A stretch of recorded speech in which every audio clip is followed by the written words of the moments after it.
In the heart of a lush green forest, where sunlight danced through tall trees and the rivers sang gentle lullabies, lived many creatures in harmony. Among them were a dove named Thara and a crow named Kolu. Thara, with feathers as white as clouds, was known for her gentle heart and generous soul. Kolu, with glossy black wings, was clever but known for being greedy and selfish. While Thara shared her food with anyone in need, Kolu hoarded everything he could find. He would steal from nests, hide fruits, and laugh when others went hungry. The forest was peaceful, but Kolu's greed slowly started to disturb its balance.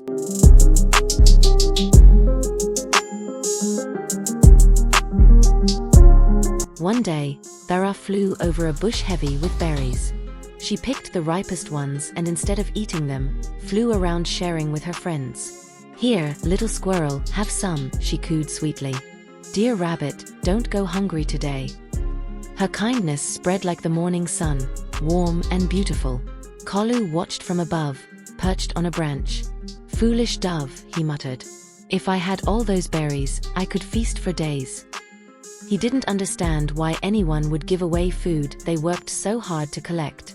But what he didn't realize was that Thara was not just feeding others, she was feeding hearts.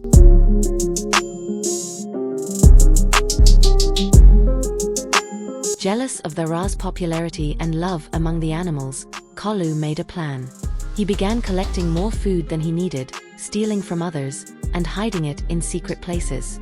He tricked a family of mice out of their nuts and took mangoes meant for a sick monkey. "Let them suffer," he said. "I will be the richest in the forest." He even snatched a berry from a baby bird's beak.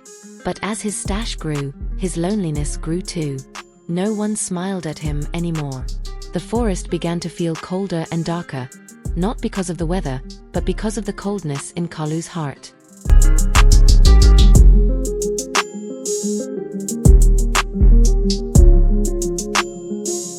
One summer, the skies forgot how to rain. The rivers shrank, the leaves drooped, and the fruits stopped growing. The animals grew weak with hunger.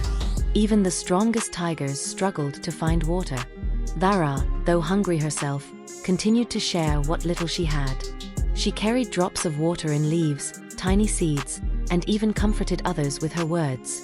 Kolu, on the other wing, sat atop his hoard, laughing. "Now they'll come begging to me," he smirked. But when a thirsty deer came to him, he chased it away. "Nothing is free," he snapped.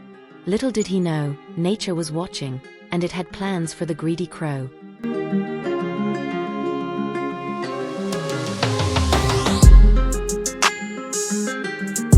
The animals gathered near the dry riverbed. They looked weak, tired, and hopeless. "We have no food, no water," they whispered. "How long will we survive?" Thara tried to comfort them, but even her strength was fading. She looked to Kolu, hoping he would help. "Kolu," she called, "please share your food. The little ones are starving." Kolu fluffed his feathers. "Why should I? I worked for it." The animals turned away, disappointed. That night, the wind howled louder than ever. The trees whispered, and the stars blinked sadly. Something was about to change.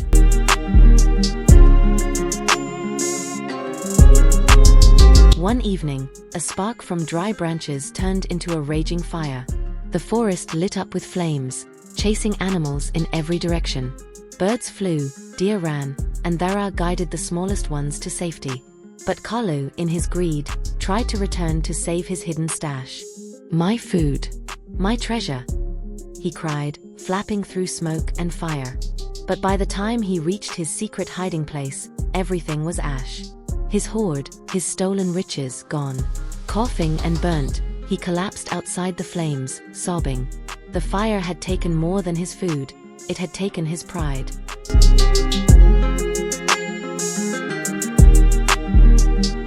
When the fire died down, the forest was silent.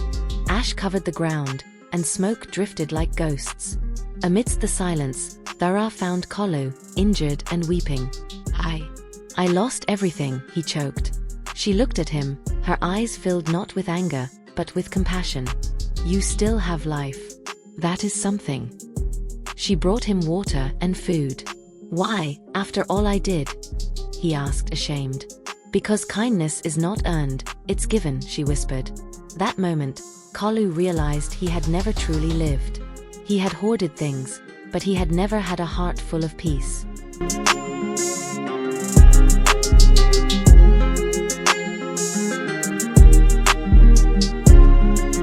As days passed, rain finally returned. The trees sprouted green again, and the rivers flowed with laughter. The forest, though scarred, healed slowly. Kalu, once greedy and proud, changed. He helped build nests, shared fruits, and became a messenger of generosity. I was rich in things but poor in soul, he told the young ones. Dara's kindness showed me the true treasure. The animals forgave him, and the forest felt warm once again. The dove and the crow, once opposites, now work together, proving that even the darkest heart can find light.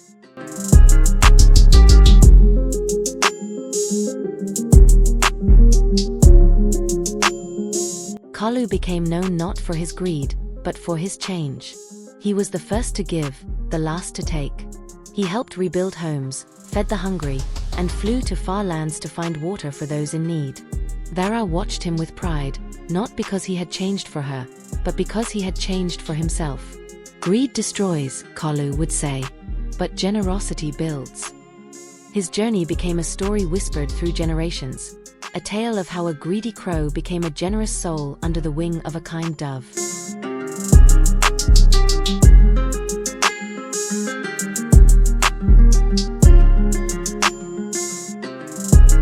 The greedy crow and the generous dove teaches us that no matter how far one strays in greed, there is always a path back through kindness.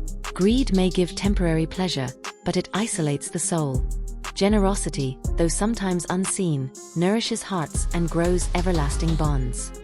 Like Kalu, we all have a choice, to hoard or to help, to take or to give. Choose wisely, because in the end, it is not what we own that defines us, but how we love, how we care, and how we rise after we fall. If you enjoyed The Greedy Crow and The Generous Dove, don't forget to like and subscribe to World of ToonSeries for more heartwarming moral stories that teach life's most beautiful lessons. Glowing Star Dove Blackheart.